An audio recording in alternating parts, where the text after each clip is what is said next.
There's only one piece of your pump that's going to wear out and needs to be replaced on a routine basis.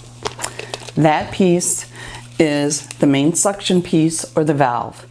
Depending on how many times you're pumping and how you're cleaning your valves, most people have valves that last 2 to 3 months. But every 2 to 3 months you want to take this piece off, throw it away, put on a brand new, never used pair of valves. I kind of equate this to changing the oil on your car. You don't wait till the check engine or check oil light comes on to change your oil. You change it on a regular basis to keep your car functioning properly. The valve is the same way. That is your replacement piece.